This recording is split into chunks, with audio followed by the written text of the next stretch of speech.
Terima kasih sudah klik video ini dan juga sudah mendukung channel ini sejauh ini. Semoga teman-teman semua selalu diberi kesehatan dan rezeki yang barokah. Jangan lupa tulis di komentar teman-teman berasal dari mana saja, biar kita bisa saling sapa. Hari ini ada kisah yang beda dari biasanya, cerita tentang perjalanan pulang yang bukan cuma soal pulang ke rumah, tapi juga pulang ke hati dan keluarga yang selama ini hilang.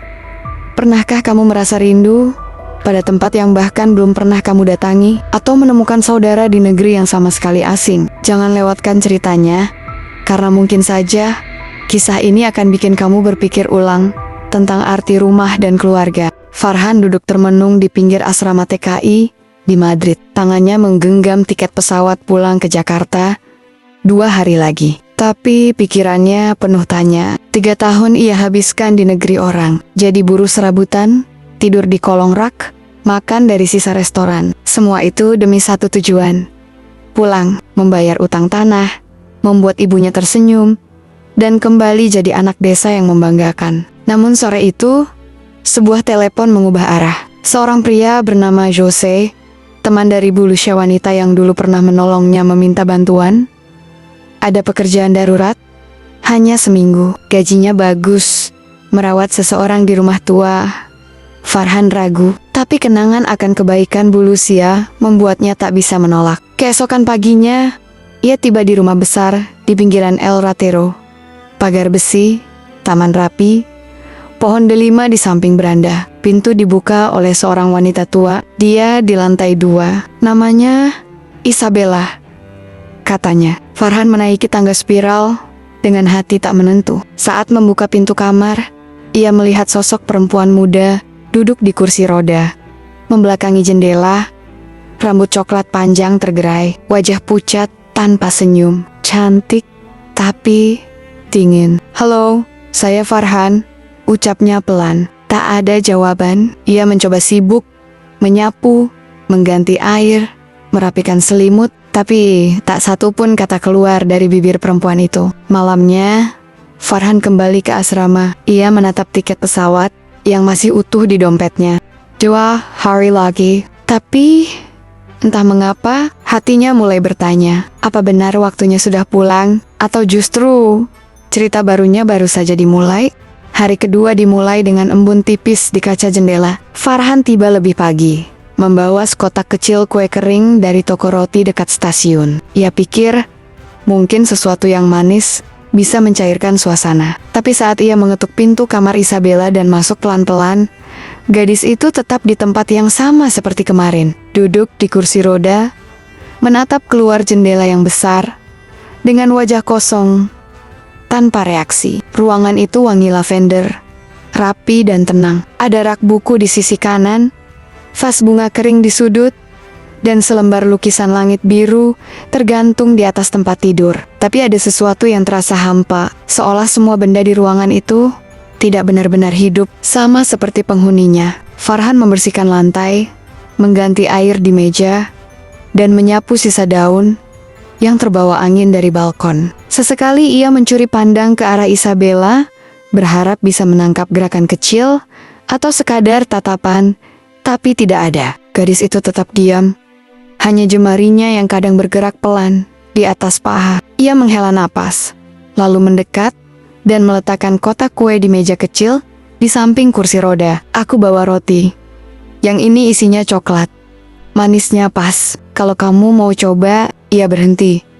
Percuma rasanya bicara pada orang yang bahkan tidak menoleh. Farhan hendak berbalik ketika matanya tertumbuk pada selembar kertas tergeletak di bawah kaki Isabella. Ia ragu sejenak, tapi rasa penasaran mengalahkan sopan santun. Ia menunduk dan mengambilnya perlahan. Tulisannya aneh, campur aduk. Ada bahasa Spanyol, bahasa Inggris, dan 1-2 kalimat yang mengejutkan Farhan. "Aku ingin bicara, tapi aku tidak tahu caranya." Bahasa ini asing, tapi hatiku mengingatnya. "Aku bermimpi tentang rumah kecil, ada sumur, dan suara ayam." Farhan terpaku. Kalimat itu ditulis dalam bahasa Indonesia. Meski patah-patah dan penuh salah ketik, ia tahu itu bukan kebetulan. Isabella sedang mencoba mengatakan sesuatu, tapi kenapa bahasa Indonesia? Ia belum sempat berpikir panjang saat suara pelan terdengar dari belakang. Itu bukan untukmu. Farhan terlonjak. Isabella menatapnya, pandangannya tajam, tapi bukan marah, lebih seperti takut. Maaf, aku hanya penasaran, ucap Farhan cepat sambil mengembalikan kertas itu ke pangkuannya. Isabella memegangnya erat, lalu kembali membuang wajah ke jendela. Farhan berdiri diam beberapa detik, lalu beranjak ke pintu. Sebelum keluar, ia berkata pelan, "Kalau kamu mau cerita, aku bisa dengar. Aku bukan siapa-siapa di sini, jadi mungkin kamu lebih bebas bicara ke orang asing." Tak ada jawaban, tapi saat ia menutup pintu, suara lembut menyusul pelan. "Aku bukan orang asing di hatimu." Farhan berhenti. Ia menoleh, tapi Isabella sudah kembali membisu. Sore itu, Farhan berjalan pulang sambil membawa lebih dari sekadar kotak kosong bekas kue. Ia membawa tanda tanya baru tentang perempuan di kursi roda yang menulis dalam bahasa ibunya, tentang mimpi yang menyebut rumah kecil dan sumur, dan tentang suara yang terdengar seolah dari masa lalu. Pagi itu langit mendung. Farhan datang membawa setangkai bunga melati dalam kantong plastik bening. Ia tidak tahu kenapa memilih bunga itu, tapi saat melihatnya di pinggir jalan, hatinya terasa hangat, seperti wangi tanah di halaman rumah waktu subuh. Isabella masih di kursi roda, masih menatap jendela, tapi kali ini ia menoleh saat Farhan masuk. Sekilas saja, tapi cukup untuk membuat Farhan tersenyum kecil. "Aku bawa sesuatu," ucap Farhan sambil meletakkan bunga di atas meja. "Kalau kamu tahu ini, mungkin kamu gak sepenuhnya asing dengan Indonesia." Isabella mendekatkan wajah ke meja. Tangannya gemetar saat menyentuh kelopak putih kecil itu. "Ini melati," katanya pelan. Farhan mengangguk. "Melati, bunga nasional kami, simbol kesederhanaan dan cinta yang tidak banyak bicara." Isabella memandangi bunga itu lama sekali. Lalu tiba-tiba ia berkata, "Ibuku pernah bilang, ada bunga kecil yang selalu tumbuh di dekat rumah kami. Harumnya pelan, tapi tak pernah hilang." Farhan duduk di sofa, berhadapan dengannya. "Kamu lahir di sini?" tanyanya hati-hati. Isabella mengangguk ragu.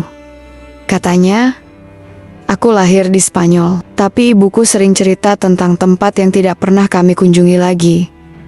Tentang jalanan tanah, sumur batu, dan rumah kecil dengan dinding kayu." Farhan menatapnya dalam. "Itu terdengar seperti desa tempat aku dibesarkan." Isabella menggigit bibir, matanya berkaca-kaca. "Aku tidak tahu siapa ayahku. Ibuku selalu menghindar saat aku tanya. Tapi sebelum ia meninggal, aku temukan ini." Ia mendorong laci kecil di samping kursinya dan mengeluarkan sebuah map tipis. Di dalamnya, puluhan lembar surat yang sudah menguning.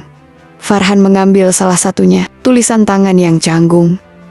Bahasa Indonesia dengan struktur acak, tapi ia bisa membacanya. "Untuk anakku yang belum tahu siapa dirinya, aku ingin kamu tahu bahwa kamu berasal dari dua tempat. Darahku mengalir di tanah Jawa, tapi takdir membawamu jauh ke sini. Jika suatu hari kamu ingin tahu dari mana kamu datang, ikuti mimpi tentang rumah kecil dan suara ayam di pagi hari." Farhan membaca ulang pelan-pelan. Tenggorokannya tercekat. Isabella menatapnya penuh harap. "Kamu tahu, rumah itu ada?" Farhan mengangguk perlahan. "Ada di Sragen, rumah kecil milik nenekku. Dulu ayahku pernah membawa seorang wanita asing tinggal beberapa bulan di sana. Tapi setelah itu, mereka pergi, tidak pernah kembali." Isabella menutup wajahnya dengan tangan. Farhan duduk lebih dekat. "Mungkin kamu anak dari ayahku." Isabella menoleh perlahan, matanya merah, pipinya basah. "Aku tidak tahu harus bahagia atau takut." Farhan menggenggam tangannya, lembut dan ragu. "Aku juga, tapi kalau benar, berarti kita dipertemukan bukan karena kebetulan." Di luar jendela, hujan mulai turun, tapi di dalam kamar itu, dua orang yang dulu hanya saling diam, kini duduk berdampingan. Dada mereka penuh tanya. Tapi untuk pertama kalinya, tidak sendiri. Hari-hari setelah penemuan surat itu berjalan pelan, namun penuh makna. Farhan tetap datang setiap pagi, Dan Isabella kini menyambutnya dengan senyum tipis yang tak lagi dibuat-buat. Mereka mulai berbicara. Bukan lagi tentang pekerjaan atau perawatan, tapi tentang ingatan-ingatan yang mengambang, tentang masa kecil yang tak lengkap, tentang mimpi-mimpi samar yang ternyata mereka miliki bersama.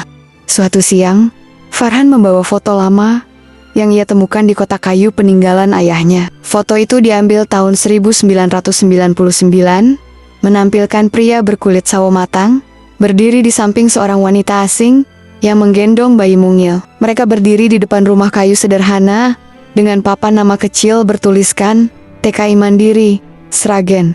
Isabella menatap foto itu tanpa suara. Jari-jarinya menyentuh wajah sang wanita dalam gambar. "Itu ibuku," bisiknya lirih. Farhan mengangguk. "Dan ini ayahku." Mereka saling berpandangan. Tak ada ledakan emosi, hanya kesunyian yang mengguncang lebih dalam. Mata Isabella berkaca-kaca. Dan Farhan menyadari sesuatu yang tak pernah ia perhatikan dengan sadar. "Mata kamu," katanya pelan, "sama seperti adikku, lebar dan bening, tapi ada sedihnya." Isabella tersenyum kecil. "Aku selalu merasa ada yang kurang, tapi tidak tahu apa." Farhan mengeluarkan sebuah buku kecil dari tas selempangnya. Buku catatan ayahnya yang lama. Di halaman belakang, ada tulisan tangan yang nyaris pudar. "Kalau suatu hari aku pergi sebelum sempat meminta maaf, tolong sampaikan pada anakku. Aku mencintai ibunya, tapi waktu dan keadaan tidak berpihak. Aku hanya ingin mereka tahu. Aku tidak pernah lupa." Isabella menunduk. Air matanya jatuh satu-satu ke pangkuannya. Dia tidak pernah tahu aku lahir. Ibuku tidak sempat menghubunginya lagi. Kami hidup berpindah-pindah setelah kembali ke Spanyol. Farhan menggenggam tangan Isabella yang dingin. "Kalau kamu ingin tahu seperti apa rumah itu sekarang, aku bisa tunjukkan lewat video. Atau kalau kamu kuat, kita bisa pergi ke sana." Isabella tertawa kecil di sela tangis. "Aku bahkan belum pernah naik pesawat sejak usia 5 tahun. Farhan bangkit dan membuka ponselnya. Ia memutar video halaman belakang rumah neneknya. Ada pohon mangga besar, ayam berkeliaran, dan suara gamelan dari radio tua. Isabella menatap layar itu dengan napas tertahan. "Itu suara yang selalu muncul dalam mimpiku." Farhan duduk kembali di sampingnya. "Mungkin mimpimu bukan karangan. Mungkin tubuhmu sedang memanggil pulang." Isabella menoleh. "Tapi kamu sendiri, kamu harusnya sudah pulang 2 minggu lalu." Farhan mengangguk pelan. "Aku tidak pulang, karena hatiku bilang, aku belum selesai di sini." Di luar jendela, langit Madrid memerah menjelang sore. Cahaya lembut masuk menimpa wajah Isabella dan Farhan yang duduk berdampingan. Dan untuk pertama kalinya, dua mata yang terpisah puluhan tahun mulai melihat arah yang sama. Farhan datang membawa 2 gelas minuman hangat. Satu berisi teh melati, kesukaan Isabella, dan satunya lagi kopi hitam yang ia racik sendiri dari bubuk kopi Indonesia yang dibawa dari asrama. Sot, Ea masuk. Isabella sudah duduk di dekat rak buku, membolak-balik halaman kamus bahasa Indonesia milik ibunya yang sudah kusam. "Aku belajar satu kata baru," ucap Isabella sambil tersenyum bangga. "Saudara?" Farhan tertawa pelan. "Itu kata yang besar maknanya." Isabella mengangguk. "Aku suka bagaimana kalian menyebut keluarga. Bukan hanya yang satu darah, tapi juga satu hati." Farhan menyerahkan teh. "Kita bisa jadi keduanya." Isabella menyesap pelan. Tangannya sudah lebih stabil sekarang. Ia tak banyak bicara, tapi wajahnya sudah lebih hidup. Tak ada lagi tatapan kosong ke jendela. Kini ia menatap orang di sampingnya. "Aku juga belajar lagu Indonesia dari internet, tapi nyanyinya masih jelek." Farhan tertawa kecil. "Itu bukan masalah. Yang penting kamu nyanyi dari hati." Isabella menarik napas dalam. "Kamu tahu, aku pikir dulu aku cuma bagian yang tak lengkap. Ibuku selalu bekerja. Aku tumbuh dalam rumah yang sunyi. Tapi begitu kamu datang, aku mulai merasa, mungkin aku memang punya akar yang tertanam jauh di tempat yang belum pernah kujejak." Farhan mendengarkan dengan tenang. Ia mengambil selembar surat lagi dari map milik Isabella. Surat itu ditulis tangan dengan huruf goyah oleh ibunya sebelum wafat. "Jika kamu membaca ini, berarti kamu telah menemukan sesuatu yang penting. Jangan benci aku karena menyimpan rahasia. Aku hanya takut kamu tidak sanggup menerima kenyataan. Tapi sekarang, jika kamu sudah cukup kuat, pergilah ke tempat itu. Rumah di antara suara ayam dan angin sore. Rumah yang pernah membuatku bahagia, meski sebentar. Isabella menatap Farhan, lalu menunduk lama. Aku ingin ke sana. Farhan tidak terkejut. Ia tahu ini akan datang, tapi aku takut. Aku tidak bisa jalan. Aku tidak tahu apakah keluarga kamu mau menerima aku. Farhan menjawab pelan. Kamu bukan orang asing. Kamu bagian dari kisah kami yang hilang. Dan aku akan ada di sana, mengantar kamu ke halaman rumah itu. Kalau perlu, aku yang gendong. Isabella tertawa. Matanya berkaca-kaca. Berat loh. Farhan tersenyum. Aku pernah gendong karung beras 25 kilo. Aku yakin kamu gak seberat itu. Mereka tertawa bersama. Tawa pelan yang tak mengganggu kesunyian sore. Di luar, daun-daun berguguran pelan, menutupi jalan setapak di halaman rumah. Musim dingin sebentar lagi datang. Tapi hati mereka justru sedang memulai musim baru. Musim pulang. Musim mengenal arti dari kata saudara, yang selama ini hanya jadi bayangan. Farhan berdiri di depan kaca kantor Kedutaan Indonesia, menatap refleksi wajahnya yang tampak lebih dewasa dari 3 tahun lalu. Di tangannya tergenggam 2 lembar dokumen, satu untuk perpanjangan paspornya sendiri, satu lagi untuk membuat paspor baru atas nama Isabella Anna Del Sol, nama belakang yang selama ini Isabella benci karena terasa jauh dari siapa dirinya sebenarnya. Kini mulai terasa utuh setelah mengetahui akar ibunya dan jejak ayah yang hilang. Isabella tak ikut ke kedutaan. Ia menunggu di rumah, menyiapkan catatan kecil berisi tempat-tempat di Indonesia yang ingin ia lihat, tapi bukan kota-kota besar seperti Jakarta atau Bali. Ia justru ingin ke Sragen, ke desa kecil tempat Farhan tumbuh, dan tempat surat ibunya selalu kembali lagi dalam mimpinya. Sore itu, Farhan pulang membawa 2 kejutan. Yang pertama, seikat bunga melati segar dari toko Asia. Yang kedua, paspor sementara untuk Isabella. Sudah siap untuk jadi turis? Tanya Farhan sambil mengangkat paspor itu ke udara. Isabella menatapnya tidak percaya. Kamu serius urus ini? Farhan duduk di depannya. Kalau kita nunggu kamu yakin, bisa-bisa 10 tahun lagi baru berangkat. Kadang langkah pertama harus diambil duluan. Yakin bisa nyusul nanti. Isabella membuka paspor itu dengan tangan gemetar. Di dalamnya, foto dirinya tampak berbeda. Rambutnya lebih rapi, wajahnya tenang. Seolah dalam sekali jepret, waktu merangkum perubahan yang selama ini ia tidak sadari. Farhan lalu menggelar selembar peta besar di meja ruang tamu. Ia lingkari titik-titik kecil di Jawa Tengah, termasuk lokasi rumah neneknya yang masih ada sampai sekarang. Ini rumahnya. Di sini aku lahir. Di sini juga ayahku dulu tinggal bersama. Mungkin ibumu. Isabella menyentuh titik itu. Lucu ya. Aku tumbuh di kota besar, sekolah internasional, pernah pergi ke Paris dan Berlin, tapi hatiku justru terpanggil ke titik kecil di ujung pulau. Karena bukan tempat yang besar yang membuat kita lengkap, sahut Farhan, tapi tempat yang menunggu kita pulang. Isabella terdiam.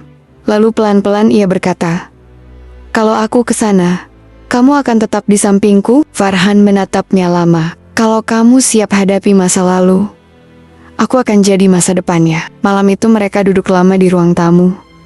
Tak bicara banyak, hanya menatap peta dan bintang-bintang di luar jendela. Isabella meletakkan tangannya di atas gambar Pulau Jawa dan berbisik lirih, aku pulang. Farhan tersenyum.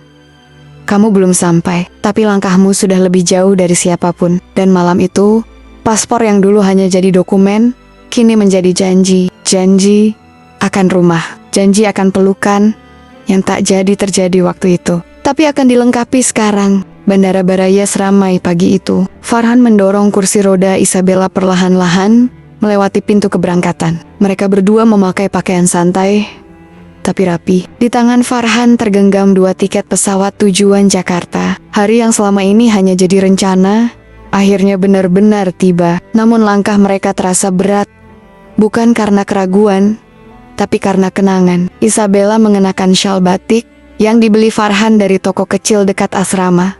Wajahnya berseri.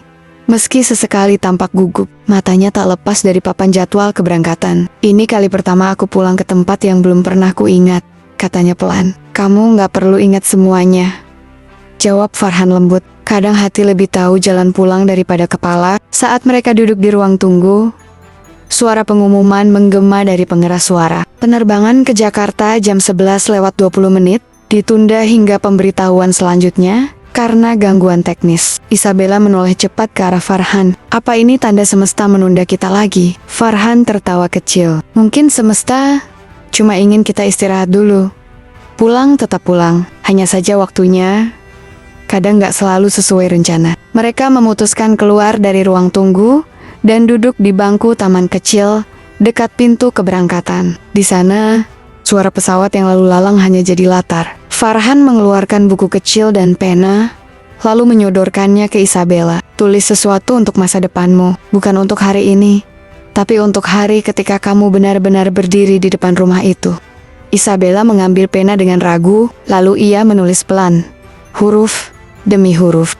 Untuk rumah kecil yang pernah aku lihat dalam mimpi, tunggulah aku.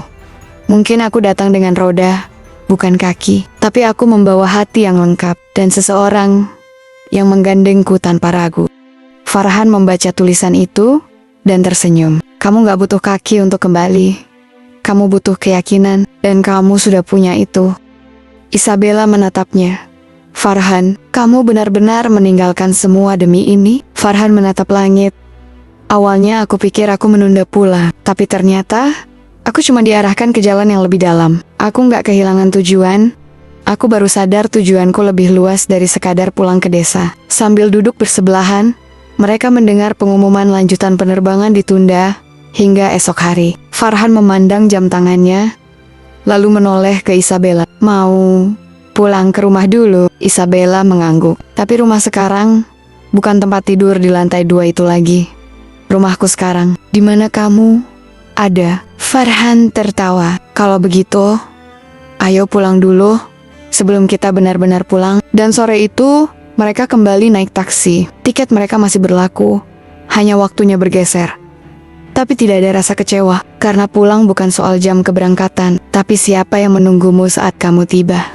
3 minggu setelah penundaan itu, akhirnya langkah pertama benar-benar terjadi. Roda kursi Isabella menyentuh tanah Indonesia untuk pertama kalinya. Aroma khas udara tropis, suara riuh lalu lintas, dan senyum ramah petugas bandara menyambut kedatangan mereka. Farhan menggenggam paspor di tangan kirinya dan pegangan kursi roda Isabella di tangan kanan.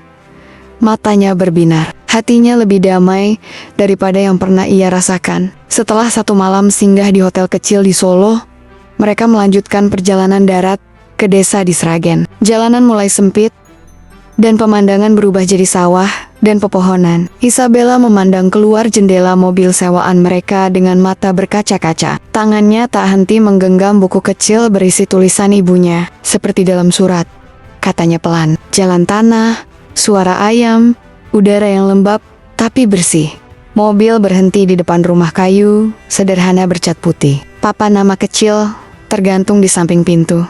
Keluarga Nugroho. Di teras, seorang perempuan tua dengan kain batik duduk di kursi rotan sambil menatap halaman. Bu, sapa Farhan dengan suara menahan haru. Perempuan itu bangkit perlahan, matanya menyipit, lalu membelalak saat melihat Isabella di kursi roda. Farhan, ini siapa nak? Farhan menggenggam tangan ibunya. Ini, adik saya bu, anak dari ayah dan wanita asing yang pernah tinggal di sini dulu. Ibu Farhan menutup mulutnya, gemetar, lalu ia melangkah mendekat, menyentuh pipi Isabella. Kamu mirip almarhum suamiku waktu muda, bisiknya. Isabella tak mampu berkata apa-apa. Ia hanya mengangguk sambil menahan tangis. Farhan mendorong kursi roda Isabella ke halaman belakang. Di sana, pohon mangga besar berdiri tegak. Di bawahnya ada bangku kayu dan sumur tua dengan timba gantung. Isabella menatap semuanya tanpa suara. Ia menyentuh batang pohon, matanya terpejam, lalu perlahan ia berkata, aku pernah duduk di sini, dalam mimpi, waktu kecil. Tapi waktu itu, aku sendiri. Farhan duduk di sampingnya. Sekarang, kamu gak sendiri lagi. Mereka duduk lama, hingga senja turun, dan langit berubah jingga. Dari balik rumah, suara Ibu Farhan memanggil untuk makan malam.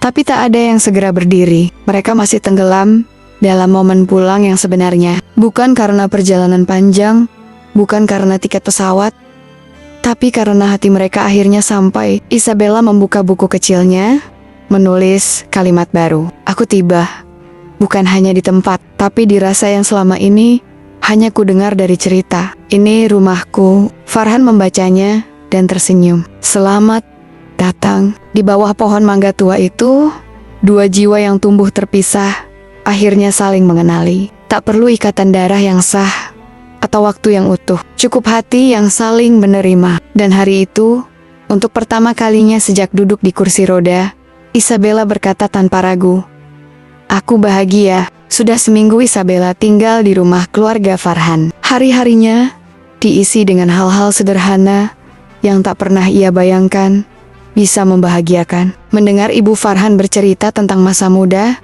mencicipi sayur lodeh buatan tetangga, atau sekadar duduk di teras sambil mengamati anak-anak kecil bermain layangan. Farhan membuatkan papan kayu landai agar kursi roda Isabella bisa naik turun ke halaman tanpa kesulitan. Ia juga memindahkan ranjang kecil ke dekat jendela agar setiap pagi Isabella bisa bangun dengan sinar matahari menari di wajahnya. Tak ada pengobatan mahal, tak ada terapi khusus, tapi ada sesuatu yang perlahan tumbuh di tubuh Isabella. Ia mulai merasa ringan. Suatu malam, saat listrik padam sejenak karena hujan deras, Isabella menyalakan lilin dan mengajak Farhan duduk di ruang tengah. Di dinding kayu yang dingin, tergantung foto-foto tua dalam bingkai sederhana. Salah satunya menampilkan seorang pria muda berwajah hangat yang memegang bayi mungil dengan selimut merah. "Ayah," kata Farhan pelan. "Waktu itu aku belum lahir, tapi ibu sering cerita. Dia sempat sangat bahagia saat foto ini diambil. Beberapa minggu setelah itu, dia pergi." Isabella menatap lama foto itu. Tangannya menyentuh kaca bingkai, lalu mengusap pelan. "Kalau waktu bisa diputar, aku ingin memeluk dia, meski cuma sekali." Farhan mengangguk. "Kamu masih bisa memeluk kenangannya, dan kenangan itu hidup di sini." Hujan mengguyur makin deras. Suara gemericiknya membuat suasana menjadi hening, tapi hangat. Farhan berdiri, mengambil foto lain dari rak. Kali ini gambar seorang wanita berambut pirang dengan mata besar foto ibunya Isabella. "Dia cantik," ucap Farhan. Isabella mengangguk dan keras kepala, tapi dia mencintaiku dengan cara yang tak biasa. Mungkin karena itu, dia tak pernah ceritakan semuanya. Dia takut aku kehilangan arah. Padahal kamu justru menemukannya di sini. Isabella tersenyum. "Karena aku tak mencarinya, tapi takdir yang menarikku kembali." Malam itu, mereka duduk sampai hujan reda. Farhan menyusun ulang foto-foto di dinding. Di tengahnya, ia pasang dua foto baru.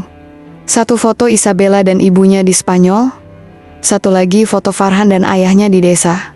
Kini dua dunia itu berdampingan, tak lagi terpisah oleh waktu atau jarak. Dan di ruang yang gelap karena mati lampu, justru terang lain menyala di hati mereka.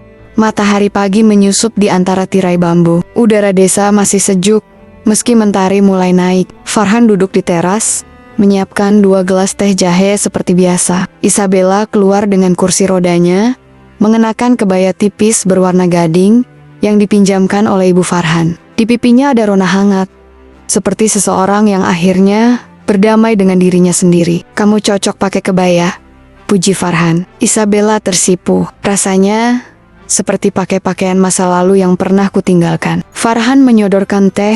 Mereka minum perlahan sambil memandang sawah yang mulai menghijau. "Besok kita ke makam ayah," kata Farhan tenang. "Ibu ingin kita letakkan bunga melati dari halaman." Isabella mengangguk. "Aku ingin bilang sesuatu padanya. Meskipun telat, aku ingin dia tahu aku baik-baik saja sekarang. Dan aku sudah menemukan kakakku." Mereka saling berpandangan. Tak ada lagi tanya, tak ada ragu, hanya perasaan utuh yang muncul setelah luka lama dibiarkan sembuh dalam sunyi. Tiba-tiba terdengar suara motor berhenti di depan rumah. Seorang petugas pos datang membawa amplop besar atas nama Isabella Ana Tanyana. Isabella menerimanya dengan heran. Di dalamnya ada dokumen resmi dari pemerintah Spanyol, surat warisan rumah keluarga ibunya, dengan satu catatan tangan yang membuat mata Isabella membelalak. Jika kamu membaca ini, berarti kamu sudah menemukan jawabanmu.